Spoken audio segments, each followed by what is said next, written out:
Good morning students, myself doctor Sangita कुमारी।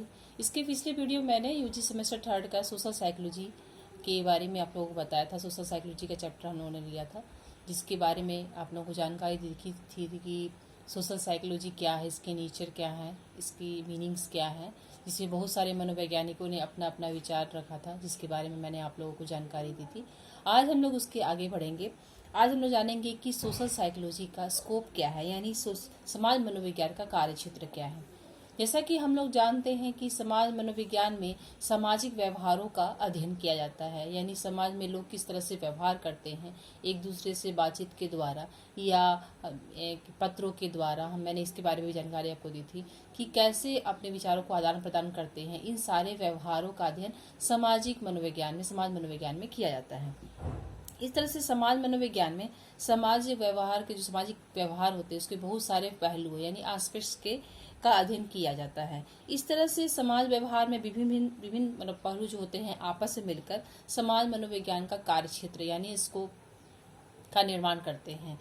तो समाज मनोव्यवहार के प्रमुख कुछ ऐसे पहलुओं हों जिसे समाज मनोवैज्ञानिकों ने इन्हें कुछ पॉइंट्स के द्वारा इसके कुछ स्कोप्स यानी कार्यक्षेत्र के बारे में जानकारी दी है, जिसके पॉइंट्स के द्वारा हम लोग समझेंगे कि एक एक कार्य क्या है, इस कार्यक्षेत्र कौन कौन सी जगह पर ये कार्य करते हैं।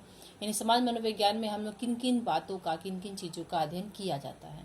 तो हमारा पहला जो पॉइंट्स है हमारा मनोवृत्ति यानी एटीट्यूड हम लोग जानते हैं इसका पहले भी कि मनोवृत्ति हर व्यक्ति की अलग अलग होती है। तो इस तरह से इसमें ऑलपोर्ट ने कहा है कि 1968 में कि मनोवृत्ति समाज मनोविज्ञान का एक बहुत ही प्रमुख क्षेत्र है, यानी बहुत प्रमुख ही क्षेत्र है। यानी इसमें हर व्यक्ति का जो समाज में रहते हैं उन लोगों के एटीट्यूड का अध्ययन किया जाता है। इसमें इन्होंने पाया है कि किसी भी और संगठन जो बोलते हैं या ऑर्गेनाइजेशन में 3 तरह के मनोवृत्ति के तत्व पाए जाते हैं, जिसमें पहला है जो तत्व है संवेगात्मक तत्व यानी अफेक्टिव कंपोनेंट्स, यानी संवेगात्मक तत्व का भी इसमें अध्ययन किया जाता है। उसका सेकंड है व्यवहार परक तत्व यानी बिहेवियरल कंपोनेंट्स, तथा तीसरा है संज्ञानात्मक तत्व यानी कॉग्निटिव कंपोनेंट्स। यानी तीनों तत्वों को मिलकर मनोवैज्ञानिक जो ऑलपोर्ट है इन्होंने कहा है ABC यानी ABC ऑफ एटीट्यूड कहा है। A फॉर हो गया आपका अफेक्टिव कंपोनेंट, B फॉर हो गया बिहेवियरल कंपोनेंट और C फॉर हो गया कॉग्निटिव कंपोनेंट, यानी ABC ऑफ एटीट्यूड कहा है इन्होंने। इस तरह से समाज मनोवैज्ञानिकों ने इनके विभिन्न पहलुओं पर विशेष महत्व दिया है, अधिक बल डाला है। तो ये 3 पहलू जो हुए इसमें हुआ मनोवृत्ति में परिवर्तन यानी चेंज इन एटीट्यूड। उसके बाद मनोवृत्ति का निर्माण कैसे होता है, तो फॉर्मेशन ऑफ एटीट्यूड, तथा मनोवृत्ति का मापन यानी मेजरमेंट ऑफ एटीट्यूड। यानी ये 3 तरह के एटीट्यूड का भी अध्ययन इसमें किया जाता है। तो मनोवृत्ति की परिवर्तन जो होते हैं हर व्यक्ति का अलग अलग तरीका से होता है। तो उनका जो तरीका होता है इसके आधार पर हम लोग जानने के लिए कई सारे मनोवैज्ञानिकों ने, समाज मनोवैज्ञानिकों ने कुछ सिद्धांत का प्रतिपादन किया है, जिसमें हाइडर ने संतुलन सिद्धांत का प्रतिपादन किया है, जिसे हाइडर्स बैलेंस थ्योरी कहते हैं। फिर फेस्टिंगर ने संज्ञानात्मक विषमवादिता का सिद्धांत यानी Festinger theory of cognitive dissonance का प्रतिपादन इन्होंने किया था।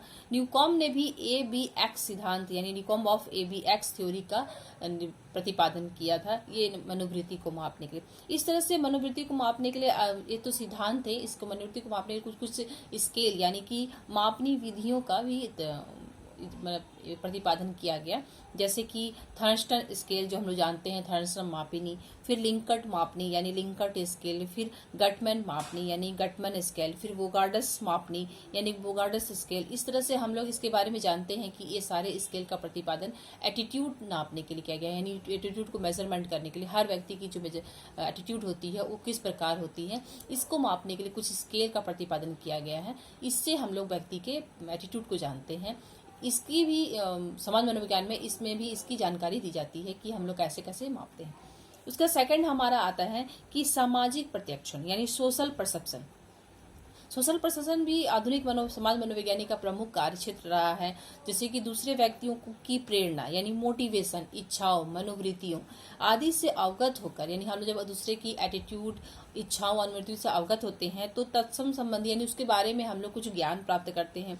तो इसी क्षमता को सामाजिक प्रत्यक्षण की संज्ञा दी गई है, यानी कहा गया है कि हम लोग दूसरे की मनोवृत्ति को और इच्छाओं को जानकर हम लोग जो अपने आप में परिवर्तन लाते हैं उससे ही सामाजिक परसेप्शन की संज्ञा दी गई है। इस कार्य क्षेत्र में समस्त मनोवैज्ञानिकों ने मूलतः 3 पहलुओं पर विशेष अभिरुचि इन्होंने दिखाई है, जिसमें पहला है व्यक्ति प्रत्यक्षण यानी पर्सन परसेप्शन, यानी कि किसी व्यक्ति को देखकर उसका प्रत्यक्षण करना, गुणारोपण यानी एट्रीब्यूशन, और तीसरा है अशाब्दिक संचार या संप्रेषण यानी नॉन वर्बल कम्युनिकेशन।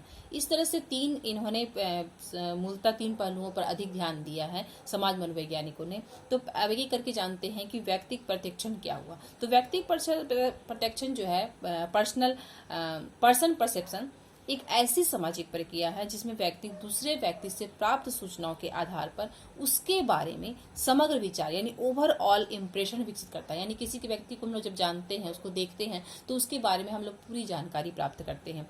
इस क्षेत्र में कैली ने भी महत्वपूर्ण एकदम प्रयोग किए हैं।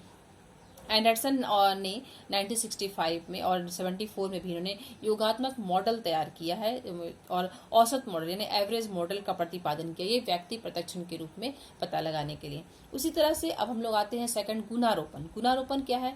गुणारोपण एक ऐसी प्रक्रिया है जिसमें व्यक्ति द्वारा किए गए किसी खास व्यवहार के पीछे गुणों को जानने का पता लगाया जाता है। यानी अगर कोई व्यक्ति किसी प्रकार का नया व्यवहार कर रहा है तो क्यों कर रहा है, ये जानने के लिए इसका प्रयोग किया जाता है। तो इस क्षेत्र में हाइडर ने 1958 में हाइडर का सिद्धांत, और जोन्स तथा डेविड ने भी 1965 का सिद्धांत, केली ने भी 1971 में का सिद्धांत है, और सेवर ने भी अपना 1965 में सिद्धांत, मतलब बहुत ही महत्वपूर्ण, इन लोगों ने अपने कुछ सिद्धांत का प्रतिपादन किया जिसके आधार पर गुणारोपण की जानकारी हो पाती है। इस तरह से फिर तीसरा हमारा है अशाब्दिक संप्रेषण। इसमें समस्त मनोवैज्ञानिक का मुख्य बल इस बात पर रहा है कि हम लोग बिना भाषा का प्रयोग किए हुए अपने हाव भाव पर या शारीरिक गतिविधि यानी बॉडली मूवमेंट के द्वारा किसी दूसरे व्यक्ति से के बातचीत को हम लोग यानी बिना बात किए हुए उसके बॉडी स्ट्रक्चर से या उसके हाव भाव से उसकी बातों को हम लोग कैसे समझ पाते हैं, इसकी भी जानकारी इसमें दी जाती है। यानी कैसे हम लोग किसी चीज के व्यक्ति को बिना बात किए भी उसकी बातों को हम लोग समझ सकते हैं, ये सब की भी जानकारी हम लोग समाज मनोवैज्ञानिकों द्वारा प्राप्त करते हैं। यानी समाज मनोविज्ञान में इसकी भी हम लोगों की जानकारी मिलती है। तीसरा हमारा है पूर्वाग्रह या विभेद यानी प्रेजुडिस एंड डिस्क्रिमिनेशन। पूर्वाग्रह या विभेद आधुनिक समाज मनोविज्ञान का तीसरा महत्वपूर्ण पहलू है, यानी कार्यक्षेत्र जो है समाज मनोविज्ञान का तीसरा सबसे महत्वपूर्ण है। इसमें है पूर्वाग्रह जो है एक ऐसी मनोवृत्ति यानी एक ऐसा एटीट्यूड है जो किसी व्यक्ति हो चाहे वस्तु हो के प्रति अनफेवरेबल या अनुकूल यानी फेवरेबल विचारों को पर आधारित होती है। साधारणतः लोग क्या बोलते हैं पूर्वाग्रह यानी किसी के बारे में हम लोग प्रतिकूल विचारों को ही हम लोग मानते हैं कि यानी हम लोग अनफेवरेबल विचारों को ही लेते हैं, लेकिन समाज मनोवैज्ञानिकों ने दोनों तरह के विचारों का इसमें अध्ययन किया है, यानी अनफेवरेबल और फेवरेबल यानी कि अनुकूल और प्रतिकूल दोनों विचारों का इसमें अध्ययन किया जाता है। इस तरह से समाज मनोविज्ञानों ने, जैसे मान लीजिए कि भारत के उच्च जाति के लोगों को पूर्वाग्रह होती है अनुसूचित जनजाति के प्रति प्राय प्रतिकूल ही पूर्वाग्रह होती है, विचार उसी पर वो लोगों की विचार आश्रित होती है।